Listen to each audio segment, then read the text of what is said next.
I've been doing has just been concentrated for 2.5 years in using my privilege and my voice and my experience to help other white women Hmm. not just be allies, but advocates and, get in the fray. Yes. And I have grown so much muscle I didn't have 2.5 years ago from conversations like this, that the one I want to have to you today is far more pointed than anything I could have entertained Okay. years ago. And Yeah. you intersect all of it. But the name of what you had, what White Awake, Yes. tell me all about it. One thing that I have really experienced, especially through our ancestry course, is the degree of diversity among the people who are socialized and categorized as white. So we're talking about so many different people who, quote unquote, became white at different points in time for different reasons. People that didn't used to be categorized as white, now they're considered white. And so in the ancestry course in particular, it really stands out because we're looking at people's family history, people's story, their story of we're a US based organization, so most of the people we work with are here in the United States. And so people, their story of coming to the United States and being assimilated into whiteness, and that could have happened. Most of my ancestors are settlers that have some kind of roots in this continent since before the War for Independence, you know. So, and then there's people who came much more recently. I mean, like a huge swath of people came in the late 1800s from Southern and Eastern Europe and were really looked down on and not considered white. And it was kind of with sort of post-World War, the suburbs that were built and the GI Bill. There are some things that happened around that time where people became a lot of people became considered white that had not been. But at any rate, that said, when I think about white women, I think about my own experience. One of my personal mentors is also an advisory council member with the organization, Katrina Messenger. And she was a mentor that I spoke to weekly for several years.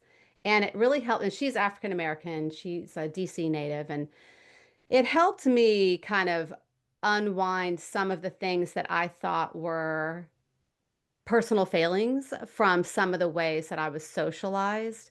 And white women are socialized often, I think more so in sort of middle class settings or where there's some resources, not so much in a really strictly working class setting. But white women are often socialized in a way that the word she would use is that infantilizes us and makes us like we're children. We're just supposed to be permanent children. And I think that there is something about that that's really specific to how white women are socialized under capitalism. That if you look at the history in Europe where women had to be escorted everywhere and like they just, so we were property, but we were also um, coddled and babied in a way and then given certain types of privilege in this setting in the United States or in settings where, white supremacy and an apartheid conditions included people of color interacting with you in your direct day-to-day life, that it made this weird, toxic stew of ways that we are hurt and damaged by this system and other ways that maybe we compensate by being obnoxious in certain ways because we have that privilege. And so some of my some of my impetus in a deeper personal level for the kind of work that I do, I think probably grows from it definitely is related to gender. It is definitely related to growing up as a little girl and feeling disempowered in certain ways, experiencing certain kinds of Me Too moments that most women have experienced, and feeling like there was just something wrong and missing inside of myself. And yet, as I learned more about the world overall, I was like, I can't even begin to address this if I don't understand race and racism and the ways that I'm privileged. So I think that sometimes I come across white women in particular who are really down on white women, and I'm sure that you're not, but who are really hard on white women, you know? And I'm like, well, It helped me to hear Katrina sometimes say how angry she felt when movement spaces kind of used white women as something to like take some aggression out on, like, oh, well, these women are so pampered and they're so arrogant and they're so this and that and the other. So I think that all of that is a little bit of winding around.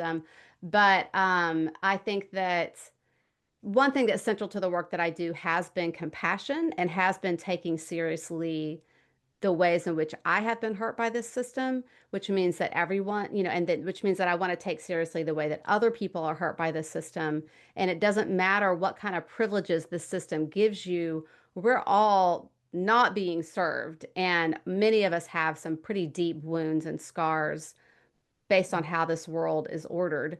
And I think that those things have to be taken seriously. And then people can within that context, just receive information they didn't have before. I mean, I think that's so much of what I do. What I want to do is give people a chance Right. to make different decisions because they just didn't have the information before.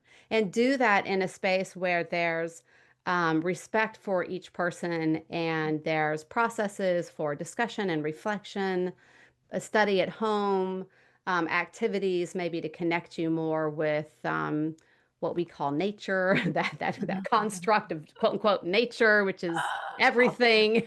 yeah. It doesn't really need a separate word, but that's what we've got.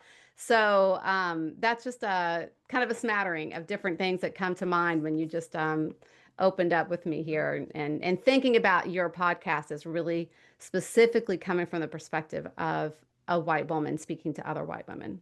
Yes, yeah. But I want to talk about the history of whiteness because Okay. I am now in process of deconstructing my whiteness Yes. because I didn't understand. You don't know what you don't know. Yes. And and now I'm finding that I don't, the only generational story I have when I would say, Mm, Mom, what are we? We're Heinz mm, 57. Smattering this, mhm, smattering that, some of this, some of that. But I mhm, had all the lived in the white part of town, went to the white schools, mhm. had all the privilege of it. Yeah. My children benefited from the VA bill of their white father. Yeah. When I found out 2.5 years ago that that bill was not available to Black veterans, I lost my mind because Yeah. my children all were able to go on to, he was a disabled vet, they were all able to go on and get higher education Mhm. because of that benefit, Yeah. because of their service. Yeah. But I never knew how unequal the application of our policies were, or how Yeah. they were working absolutely by design. So when I Yeah. started looking at genealogy, I was saying, gee, should I do a DNA test? How do I find out where I'm from? Blah, blah, blah, blah. And it's exactly what I was told. It is Heinz 57, largely European and certainly, fairer skin. However, the there's no connection with other white women because we have shared ancestry, or we have Mhm. shared story, or we have shared Oh, traditions. So yes. I now live in a very multiracial, multi everything family. We are blended. Went to a wedding, a black wedding, and they did a thing called the fan dance, which I Mhm. had never heard of or seen and had to research when I left. But it was the most beautiful, exciting, amazing thing. And they, wanted to include me, which was interesting. I did not go and participate, but I did learn how to flip that thing, and that was a lot of fun. And I thought, and I thought, this is what I'm talking about. Where's There my fan dance? there is Yeah. community. Yeah. When last year after the election, when the black women said, We showed up, we did our part, you white women, half of you, did not show up and do your part, so we're taking a break." And Mhm. you figure out. And what we needed to figure out is how to be in community, because we Mm. are Mhm. we are socialized not to trust other women. We That's are true. socialized to Yeah. trust men in this country. which Mhm. scares me the That's bejesus true. out of me Yeah. now, right? Mhm. And we don't have shared traditions. Mhm. How do you how do you bridge that? Yeah, well, I'll just talk more about kind of the things that we work with in this ancestry course that we do each winter, January to March. Okay. Um, and then we also have like an essay that's posted on the site that a colleague of mine wrote that's called Roots Deeper Than Whiteness, where he did a lot of synthesizing of history. But I think that to understand whiteness, actually, there's a piece, actually, research done by Jacqueline Badalora is like extremely helpful. And she has her book that she wrote, The Birth of a White Nation. I often simply use a talk that she did online, and I send people to that. But I think that it's helpful in her work. What she's done as a legal scholar is really just break down when the term white was first used legally. So that becomes a something that is in the material world that we can document to Mhm. understand what this thing is of white or whiteness. Okay. So white was used as a legal term in the late 1600s, and it was in the context of Bacon's Rebellion, which is Mhm. problematic in different ways. But the reality of Bacon's Rebellion is that there were people uniting against the minority of ruling class European landowners on this continent, Mhm. and it was threatening. And it wasn't the only time that had happened. That was just like a show of force that got things to a point where they're like, we need a strategy that we don't have. And so Right. the strategy that we need Mhm. is white supremacy, racism codified into law. And Right. what Battlora kind of brings through in her research is that before some of these laws were passed, you had the working people of the British colonies on Turtle Island. Mhm. Those people, many of them were of European origin, many of them were of African origin, and their lives were pretty much the same, and they lived in community with one another, and many of them had families together. Mhm. And there were, of course, way more of them than there were of the elites, which brings us to a principle that is important to understand is that anytime you have a society with a hierarchy, Yeah. then it's fundamentally unstable because you have a small group of people by definition who Mhm. are lording it over everybody else. And so they have to have strategies to keep populations from taking over and taking their power away from them. So, divide and rule is as old as any hierarchy that's existed in human Mhm. history, I'm sure. And so white supremacy became a powerful way to divide and control the people who did not belong to that small sliver of elites at the top of society.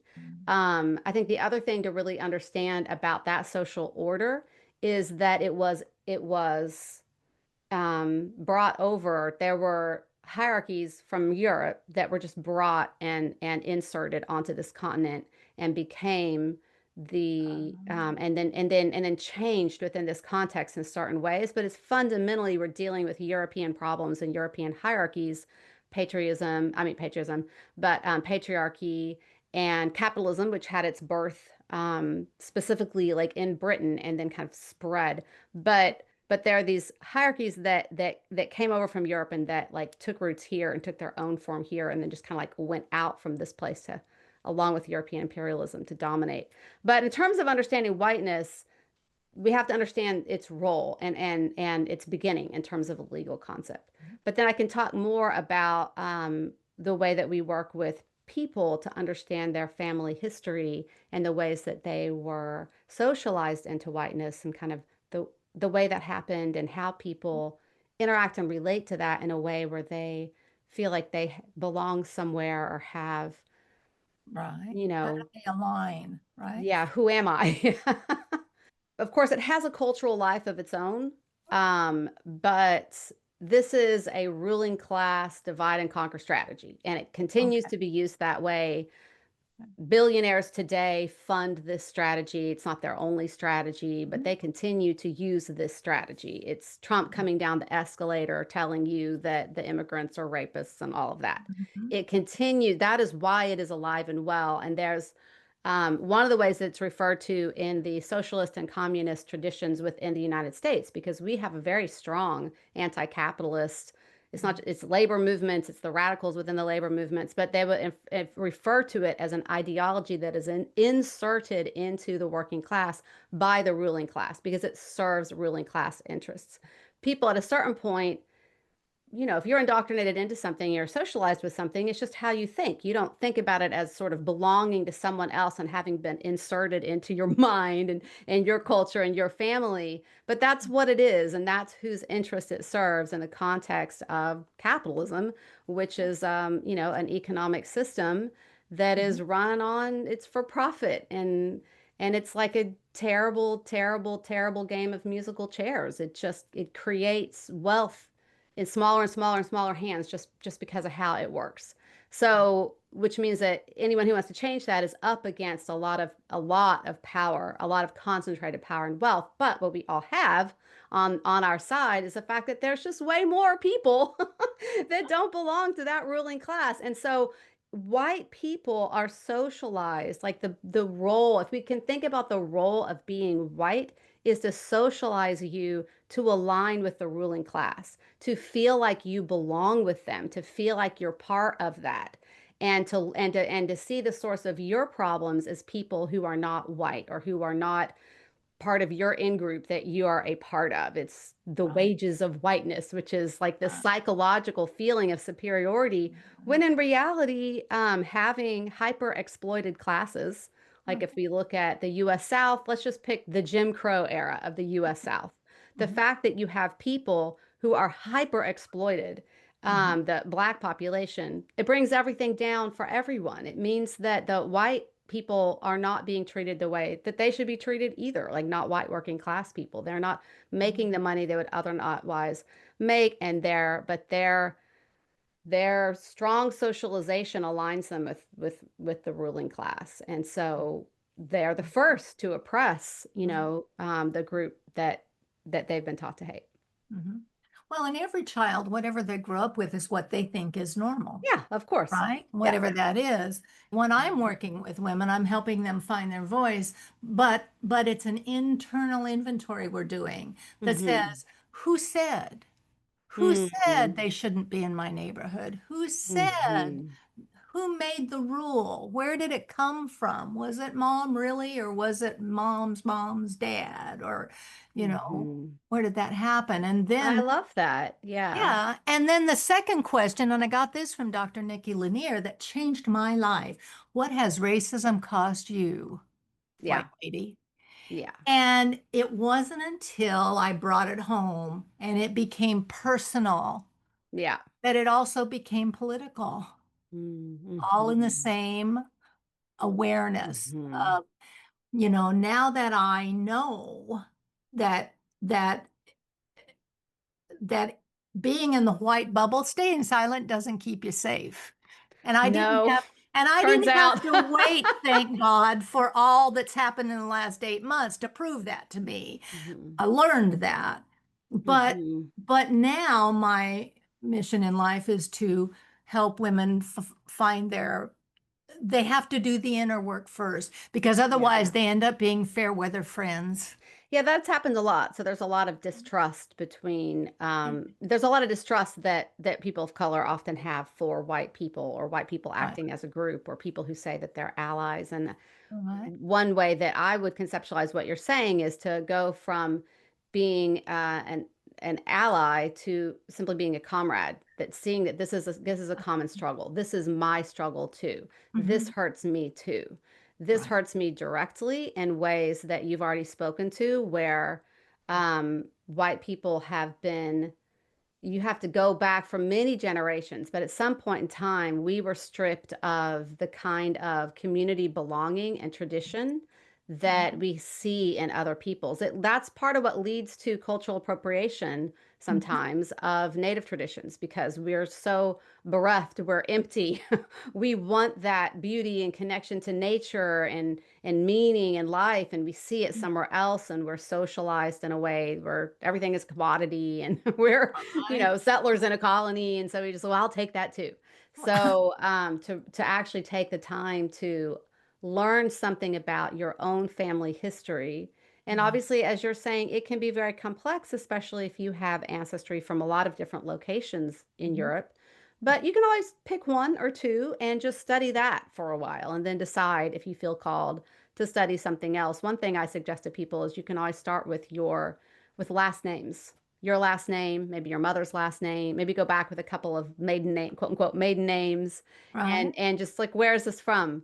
What's important to me is to like do everything we can to understand history and material structure of society and like what would lead people to act that way. But I think for women, um, women in Europe have been disempowered for a really long time. Mhm. And honestly, there were ways in which, obviously there was patriarchy that goes back before capitalism. However, the women did actually have more power in their communities, even in the Middle Ages. Like you had to have all those witch burnings, and all of that actually went hand in hand with the birth of capitalism. It went Mhm. in hand with the enclosure of the commons in Europe. Mhm. So peasants, as hard as their lives were in the Middle Ages, they still had land that they had access to, and there were laws that said that this land is held in common. It doesn't belong to a person. A person can't kick you off of it. And Right. so their hardship was the way that the lords treated them. And the lords just had physical power over their lives. And so they could take things from them. But they Mhm. could also go on the land and like subsist. They could raise the crops they needed to live. They had breaks, they had seasonal celebrations and Mhm. breaks from work and labor. And there were women who often had roles of, leadership within the community, especially there were women who maybe they're a widow, maybe they're an herbalist, maybe they're a midwife. And part of capitalism was breaking people's relationship with the land. And that's something that we can see as fundamental in Mhm. Europe and among Europeans. And of course, obviously, when it goes outside of Europe through European imperialism and Right. the ways that indigenous people around the world continue to be genocided for their land. And so, if you don't have access to land, you can't have an economic system. And Mhm. capitalism just wants to extract maximum profit. We can think about it like an organism that has no morals. It just does that. That's what it wants to do.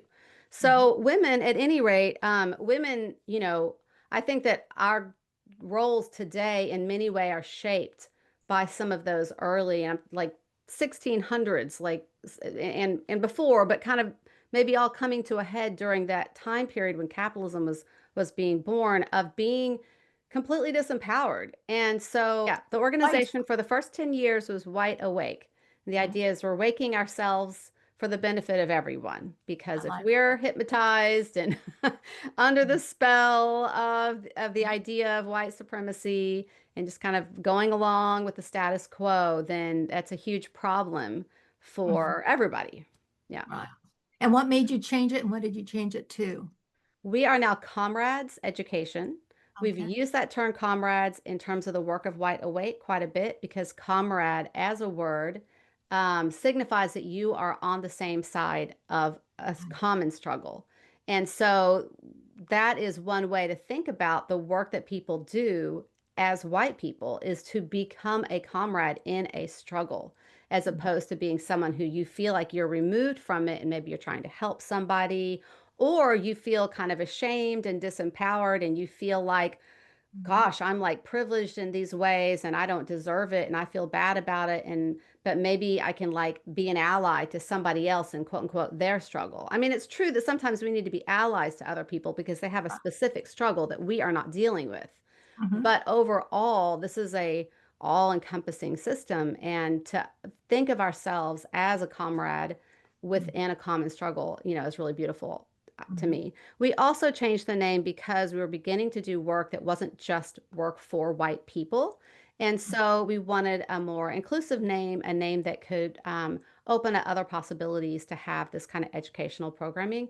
That was specifically around what finally kind of brought it all to a head was offering courses on Palestine. Mhm. We've had 3 of these courses on Palestine over the past year and a half. And that Mhm. was not simply for white people. That was not white people's work. That was for anyone and everyone that wanted to take this course and understand the real history of that region, understand Israel as another European settler colonial project, Uh-huh. and be in solidarity with Palestinians at this time. We had co-sponsorship from Jewish Voice for Peace and Adala Justice Project, U.S. Campaign for Palestinian Rights. And so absolutely, that broadened our interactions with people. There are a lot of people in those courses who are not white and who wanted to, come in and be in community and learn some of these things while also supporting one another and gaining support from ourselves and our guest teachers for taking action. Um, but we continue to offer the core pieces of white anti-racism that we've Mhm. always offered. So it puts us in a more expansive place. So, like, I am about to open registration. I think by the time this comes out, people could go to our website, Comrades for Education, and check out the course that we're going to offer in October. That's a Fundamentals of Anti-Racism course. And Okay. then, so we'll always have like a fall course that's Fundamentals of Anti-Racism for white people, and we'll always have this winter course that has Mhm. really been our most popular course over the years. That is this ancestral recovery course for Mhm. people with European heritage, so people of European descent, which includes multiracial people as well. So we've always had places where, depending on what course is being held, it's more expansive than just targeting white people. But Mhm. before, the name and the focus, the primary focus was creating materials for white folks to confront this socialization. Okay. So the ancestral recovery, I'm a recovered person. I love the language of it. Does it bring it full circle into rediscovering our commonalities? Yes, I think so. In that course, and that's where some of your questions earlier, I feel like we haven't quite really, haven't really completely responded to, but that feeling of emptiness and not belonging, it is a course that holds a place for people both in terms of our emotional experience as well as just kind of learning and understanding of Mhm. what is our story and what is our story as a person who's part of a family, who's part of some kind of ancestral experience Mhm. that has led me to where I am. And so we look at the history of how whiteness was constructed, and then people can place their understanding of themselves and their family within that context. Mhm. And it necessitates understanding all the way back to the time of like the Roman Empire and other empires in this area of Europe, that people's lives began to be disrupted by these forces of power over societies, these empire societies. Um, and there were times for everyone where somewhere in your ancestry, you belong to a group of people who at one point in time had a relationship to the land where they lived that would have many similarities to the kind of relationships that we see indigenous people today having with the land where they live. It's a way of living that's based on kinship, and it's Mhm. kinship not just people with people, but people with the more than human world, people with the trees and the plants and the animals and the major, natural beings of their land, if it's the river or the sea or the mountains. And that is a normal way for humans to live. That's how we evolved. Like if people weren't living in that way, then they just didn't survive. So we couldn't be a species living on this earth if we were not rooted in that actual, fundamentally logical way of living, because that is how things are. Everything is interconnected. And if you destroy your environment, then you won't survive. So you are in relationship with the rest of nature. And that's one of the tragedies of the modern era. And it's something that white people carry around in terms of our conception of the world in a really deep-seated way, because for many of us, some of that separation and disconnection started a really long time ago. But so in that course, we look at ancestry in four different ways. One is to simply look at the harm that European slash white people have done, that legacy of devastation that we have a relationship to. Many of us, most of us, depending on when you were assimilated, when your family became white, probably Mhm. have some ancestors that were doing like real, real tragic, terrible harm. Mhm. Um, Other people might have been assimilated, especially like Jewish, refugees from Europe, probably don't have slaveholders maybe in their ancestry, for example, probably don't have people that were on the frontier in the army, like Mhm. committing genocide. But they nevertheless, to the degree that you're socialized into whiteness, you belong to this historical category. Mhm. And so finding, like, making space and time to be with that. We encourage people to set up an altar space. People can use different words if they don't like that word, but it's just a space where you can put objects that are meaningful to you, that relate to ancestry and family. And then you Mhm. can have some quiet reflection in that space that is not intellectual or academic. You can take things that you're learning and practice exercises and activities that allow you to feel and reflect Mhm. and have time and space to just be with that reality. In some ways, I feel like because our courses are, this is not HR courses. This is not like, you have to come here and learn all about racism and people are resistant to that. We offer these, these sometimes large online courses to the general public, to people who want to be taking them. So a Mhm. lot of times we have people who are white or who have white ancestry and feel ashamed or sad or disconnected. And in some ways, I feel like in that first window, that first approach to looking at ancestry, I want people to get real, come to terms with it, but also not personally internalize it. You're not personally a bad person because you have slaveholding ancestors. Like, you're not them, actually. It's Right. part of your story, it's part of your family story, but you can make your own decisions right now. The Mhm. second window is that we go back and we look at the harm that our ancestors, actually, before we get to that, we go back and we look at what I was just talking about before. We look at land-based, earth-honoring traditions within our ancestral lines. And for Okay. some people, that means doing some research and recreating certain practices in their daily life. But it doesn't have to mean that. For me, I just want people to know the story, to just kind of enter into the fold of humanity as someone who is just as human as anyone else, but has a specific legacy, has specific socialization we need to deal with, but specific legacy. And we have some resources for folks that can help think about what part of Europe your European ancestors are from and how they lived back in the day, whatever day that was, when they had a more earth-centered approach to life. And then the third window is looking at the ways that our ancestors experienced harm and disruption, especially to that traditional way of living, but Mhm. also all along the ways that people were hurt and harmed by this whole system. And then the fourth window that we look into ancestry is resistance, because people, anytime you have oppression, exploitation, destruction, there are always people who are going to resist.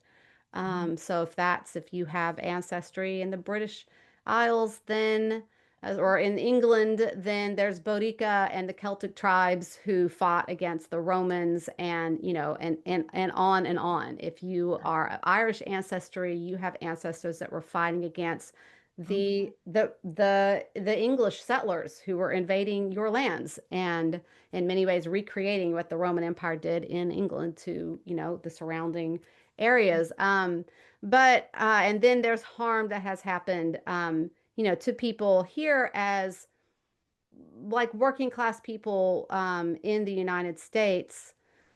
You can look at the incredible labor history in the United States. Often when immigrants from Europe were more recent here, and so those labor struggles that might have been predominantly European, people of European descent or quote unquote white people, as we would Mhm. call them all today, they might be speaking multiple languages to one another. But the things that they fought for, the hardships they had, there's of course the coal miners and the Appalachian Mountain struggles, and there's a lot of heroic battles. And then there's the people who there's always been people who, even if their own personal community wasn't being oppressed, there's people who said, like, this is wrong. Like the Sand Creek massacre, there was a general there, a white general, who did not allow his soldiers to participate in that. He was like, this is completely wrong. We're not doing this. There's, the white people that participated in the civil rights movement. There are obviously the abolitionists, and many of them are very flawed and still had racist ideologies, but they took a stand against, slavery, the enslavement of people. So we look at that history of resistance to these oppressive forces, reclaim some stories we might not have known about before, and Mhm. say, this is the tradition that I belong to. Whether I might have had ancestors who actually participated in some of Mhm. those types of resistance, or I might not have, but I can claim the Mhm. legacy that I'm carrying forward, and I'm part of that. I'm part of that struggle against these harmful forces. So that's that course in a nutshell, and I think it touches on some of what you're asking about, like, Does. you It does. know. It's enlightening and brings me more questions. So, Mhm. so I want to talk for a minute. Tell me your take on generational trauma. Mm. Because when I work with white women, particularly who feel this Mhm. generational guilt, we've got this perfection thing, Mhm. and we don't want to offend anybody, and we don't want Mhm. to, so we're all real careful about. But there is generational trauma. When that guilt and shame comes up, I've never really understood Mhm. where that is. But when I look at generational trauma, I look at the fact that in history, when they had lynchings, there were Mhm. the people doing the lynchings, and then there were all the spectators with the picnic baskets on a Sunday afternoon, all the white Yeah. folk watching with their children and their. Yeah. You can't tell me Yeah. that that's not traumatic, and that it changes. Trauma changes our brains. Now we got Mhm. PTSD. Now we try to avoid anything that triggers that. But it Mhm. also gets passed on through our DNA for some generations. Mhm. What are your thoughts about that? Yeah, I mean, I think that that's why I always try to have practices that people can engage with, that are not just intellectual, Mhm. that allow you to reflect, have some mindfulness practices, connect with your body, connect with your emotions. We have to do those things. We have to feel the hard feelings that maybe somebody else pushed down, so that we can get through them, and Mhm. also not carry something forward as if, I mean, speaking personally as someone who does have a background of trauma, like, the problem with PTSD is you keep living it out, like it never ends. And so the healing is to allow it to live in the past and to Mhm. live your life right now the way that it actually is. Of course, part of the problem of the type of trauma you're talking about, which is called perpetrator trauma in the literature, Okay. is that the perpetration continues to happen. And so I think all of us are living with some form of moral injury. And that's something that we can, there's a lot of really powerful research and expression and that's been done by people who come back from a war. From veterans have been able to help us with that language and description of that experience of moral injury. But we're all living with a lot of moral injury because just just to eat breakfast in the morning, I'm hurting something, you know? I Mhm. mean, like, our whole system is so destructive that to live our lives and to engage with it. And then that's not to even mention the fact that, like right now, if someone has been following the genocide in Gaza, like that, it's, you know, that your tax dollars, and you can watch it. It's being live streamed in real time, and it's a terrible experience. And so being able to work with, like, connect to our body, work with our emotions, having some type of practice. Some Mhm. people are really comfortable using the term spiritual practice, other people are not. It doesn't matter what you call it, but some kind of embodied practice. Mhm. It needs to be ongoing. And Mhm. some of that practice needs to be coming and being in community with other people Right. so that you don't feel alone with all of this, which is what is powerful about the kind of spaces that we've been able to hold when it comes to people working specifically with some of that intergenerational perpetrator trauma that Mhm. comes from being a white person, especially if you have deeper roots in this country, then Mhm. being in a space with other people who have that, carry forward that same kind of trauma. That by itself, if you can talk about it, if there's room for you to be human with one another, then that is very healing as well. To bring something out of the shame, and be able to just talk about it. That Mhm. said, people have also had a hard time. So I don't ever feel like, I don't think that any white person should prioritize somebody else's suffering over theirs. You know what I Mhm. mean? Like, I don't think the answer is to be like, yeah, but that doesn't matter because you're white. I think Right. the answer is, that's right. That pain you're feeling, it's part of this system. And Right. here's how this system is hurting you and hurting other people. And the only way we make it better, the only way we make it stop is to organize with one another.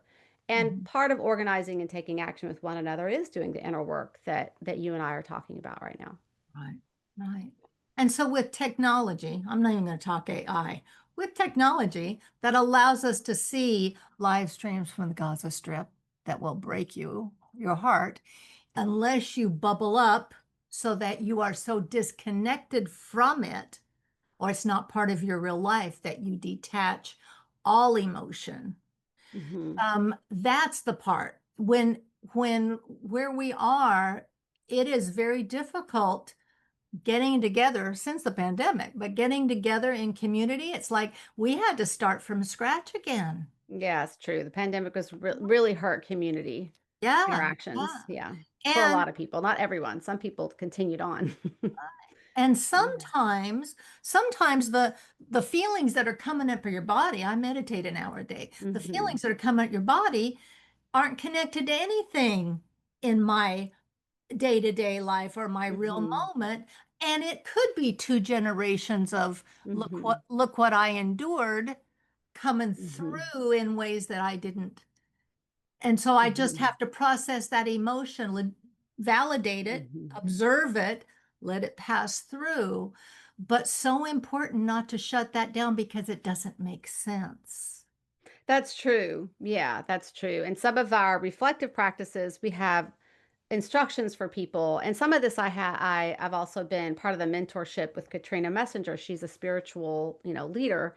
Mhm. And to receive from her some of how I guide people through experiences, but to just allow people to simply reflect and not judge what's coming up. And you don't need to do anything with it. And sometimes this is her language, sometimes you are even like a detective. You'd be like, oh, what information is in that feeling for me, as opposed to being like, I am so overwhelmed. It's like, oh, I feel this, I'm having this experience. Is there any valuable information there?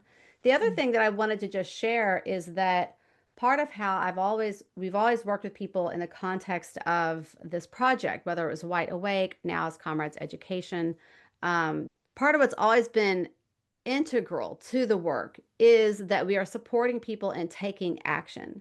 And even that, I think, if you think about it in the context of trauma, that Yeah. if someone is traumatized, goes through a traumatic experience, if they are able to take action, even if they can't save themselves, but if they are able to do something, they Mhm. heal from that experience Yeah. more easily than people who were not able to take action on their own behalf. And I Yeah. think that that's an important sort of analogy or lesson, but that taking action is not something that I see as needing it's not that you need to do work first and then start taking action, or they're not really so much two separate things. I mean, they are different activities. Like meditating or taking a course is different than whatever action you're going to take, organizing your workplace or having difficult conversations with people or having loving, open conversations with people you disagree with, where you listen to their concerns and help them connect those concerns to a larger system that's taking advantage of them. Or, demonstrating or doing a sit-in or calling your representative, whatever the actions are you're taking. Obviously, that's a different activity, but I see it as being interactive with the internal work. And that it becomes its own form of internal work in a way, because it's, if you're doing something, that's when I feel the most at peace, is when I about about things that are happening to other people, is when I have engaged in an action that I feel was meaningful. I feel more peace. Yeah. And then I have to keep doing that, even if all I wanted was my own internal peace. Obviously, what I want is for the genocide in Gaza to stop. What I want is for people in the world to be safe and free and live on their land with self-determination, and for us to all figure out how to live together because that's the only way we're all going to have good lives. But Mhm. I also want my own peace of mind, and thinking about it from like an organizer's perspective, that self-interest is good and valuable and something to be harnessed and something to appreciate, because as an organism on this earth, like, our first priority is to just like is to live. Like, that's what, and we have to take care of the people who depend on us and our families and communities, and that's not wrong, that's correct. Yeah. And to do that well, we are also engaging with other people around these larger systems. And sometimes engaging to help someone else who's oppressed in ways that we are not. But it becomes part of our work for Mhm. healing for ourselves and our own communities as well. Eleanor, so we're for this season, it is Resilience Reimagined. Okay. And women sometimes think that resilience means, suit up, show up, and suck it up. Don't let them see you sweat. Don't let them see you cry. Be strong. That's resilient Yeah. in the face of whatever's being thrown at you. Yeah. And I now, of course, after a career of doing all of that, Yes. and being the only female in the male C-suite more than once, I have come to the place of realizing that rest is resilience That too. is very true. Mm-hmm. And and rest is resistance Mm-hmm. sometimes. That's very true. So if resilience from instead of what people think it is, what would it look like today Mm-hmm. for women in our country specifically? Mm-hmm. I mean, I think that it's finding a balance. Mhm. It's finding a balance of taking action for the things you care about, but Mhm. knowing your own personal limits, knowing that you're part of something much bigger than yourself. And so your job is just to do what you can do. And then, agreed, it's making sure that you can rest, making sure that you can rest completely, which also means some good mental hygiene in the age of the smartphone. It does. It really does, though, even if you're Yeah. quote unquote resting, but your mind is still churning, Yeah. that's not helpful. Yeah. So, I also think that, thinking about women and the ways that we're socialized to do things for other people and put ourselves last or suppress ourselves, finding a creative outlet, something where that you enjoy, where you are expressing yourself and it's joyful. For me, it's singing, and so there's a musical school not too far from me. I've taken some guitar classes and like a group class to find some other people to make music with. When I'm doing that, I feel happy in a way that is very rejuvenating, and I'm not thinking about all the things that wear me down. So I think that, sometimes it's interesting because part of our consumer culture is, we should pamper yourself. And that might be someone's way of rejuvenating themselves. And that can be great. For some women, it's going out and getting their nails done, and that's great. But I think that I think it's important to have ways of rejuvenating ourselves that are expressive, where we are doing something. We're not just consuming something. We're not just watching a show or going shopping, or those are all the things that are kind of presented, especially to Right. females, you know? I mean, I guess every whatever gender expression you have there, the consumer culture is there for you. But Sure. Yeah, but that's you the know, thinking, dopamine hit. yeah, Yeah. what can you do that is regenerative to you? And then obviously spending time with people um that you enjoy their company. Right. Yeah. Somebody said once that we all want community, and I said, no, we want connection because you can be Yes, very lonely in a community of not like-minded people. very true. Mm. Very true. Where do people find you and your course, Yes. and what are connect points? Absolutely. So people can find us online. Our website is comrades.education, and that's it. And then we're also on Instagram. It's the same. The handle is at comrades.education. And you can sign up for our mailing list. We're also on Substack. You can find us there, Comrades Education. We have our own Substack. Um, and we have, if you subscribe, you can go to Substack or you can just subscribe to our newsletter on our website in order to make sure you're receiving announcements about any programming we have going on, as well as just general content that we think is interesting and engaging for people. Because this is an audience primarily of white women, you know, I want to invite folks to come if they would like to do a fundamentals of anti-racism course with us that explores some of what I brought up here in greater detail, and makes time for some discussion. And we have a couple of guests that are coming on, and then maybe some of your audience members will want to join that ancestral recovery course. It's really special. It's how I met Hillary, who is our mutual connection as well. So, Oh, yeah, wonderful. yeah. Okay, great. Well, thank you, Eleanor, for your time. I appreciate it Thank so you. much, and I can't wait to get this out. It will actually drop this Friday at 3 o'clock this Great. week. Yeah, Yeah. Well, thank thank you. you so much for the opportunity, and I enjoyed the conversation.